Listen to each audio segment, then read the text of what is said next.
All right, now, folks. Now, this is one of those videos where I just kind of just throwing my take out there, where I'm more interested in your opinion than I am in giving my opinion out there. Now, before I get into what this opinion is, 76% of the people who watch these videos are not subscribed. Make sure you hit that subscribe button. So if you don't, something very inconvenient is going to happen to you. You know, you might bite your tongue next time you're eating a good meal or something.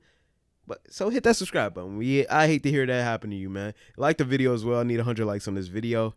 Like the video. Do your part, man. So I want to know what y'all think about Becky Lynch, man. I'm at the point where Becky Lynch, where it just seems like if she doesn't have the championship, there's not much for her to do. But she's like stuck in limbo, man. It's like she can't work as a heel because we like her too much, but she can't work as a face because she has no edge anymore. I don't know, man. I love Becky, bro. Like the man Becky Lynch was the man. Like that was the person up until Bray Wyatt took over with the Firefly Funhouse. 2019 was her year, bro. I'll say this: 2018 was definitely her year.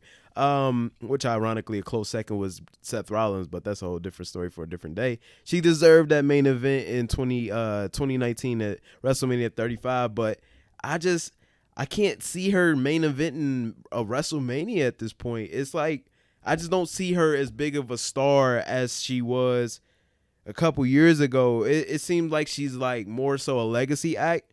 And that's not anything wrong. It's not anything wrong with being a legacy act at this point. Like to me, a legacy act is when you're like out of your prime, but you're all you're doing now is just adding to your legacy. You know, I think her legacy is set in stone. Her peak is a top peak in wrestling. Like she maybe have the greatest peak in women's wrestling history, and maybe one of the greatest peaks in wrestling, period. But I think we're far beyond that peak, unfortunately.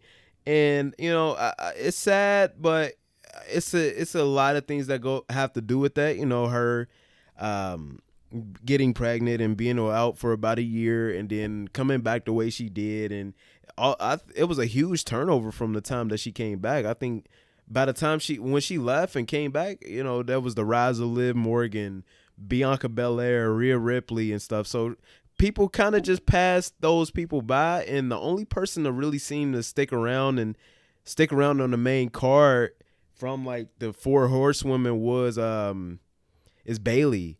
And that's like, if we're being honest, she kind of just like latched on to the newer generation of women, and you kind of see the older generation kind of phasing out, and there's nothing wrong with that. Like they are legends. Like you can make the argument for Becky maybe being one of the greatest, if not the greatest, women's wrestlers. I wouldn't say that, but I can hear an argument for it. So I just genuinely wonder what y'all think, man, because this promo yesterday, the last few promos, it's like, okay, it's good to see her out there, but it's like, you know, she hasn't moved me in a very long time. I think the last time she like really moved me was that steel cage match versus Trish Stratus. But just even after that, nothing came out of that. Zoe Starks didn't become a bigger star. They fumbled Zoe Starks. They didn't do anything after that. Yeah, it's just, I think maybe that's the problem with a lot of women in the women's division in general, because I do feel the same way about Charlotte. And to a certain extent, I feel the same way about Bianca. Maybe that's because Bianca has, you know, some dream matches that I would like to see. I would love to see Charlotte. Like Bianca versus Charlotte doesn't need a title. Bianca versus Rhea doesn't need a title. Bianca versus Jade, Liv, like it just doesn't need a title for me for some reason. But these matches with Becky for some reason do need a title. I don't know why. Y'all let me know what y'all think about this in the comments, man. I think the promo yesterday was okay. You know, it was good to see her. It was like one of those things where it felt like crowd service. It felt like it was a good moment for the crowd. And all of her promos recently just seemed like those post-match or those post-Raw promos where you just kind of send the crowd off on a good note. That's what it seems to be with her. And, you know, there's nothing wrong with that. I love Becky, but she just kind of seems to be stuck in limbo. And what do y'all feel about Becky? What do y'all feel about Becky, and how would y'all book her going forward? I don't know. Can you rehash the man from 2018, 2019? Maybe. But how do you do so? I don't know. I think she caught lightning in a bottle, and she's a mom now. Like nobody would take her serious as a badass no more. She's a mom now. She's a sweetheart, and there's nothing wrong with that. But how do you book that? I don't know. Y'all let me know what y'all think about this in the comments. I'm very much interested in y'all take. This is not just YouTuber talk. I'm very much interested in y'all take.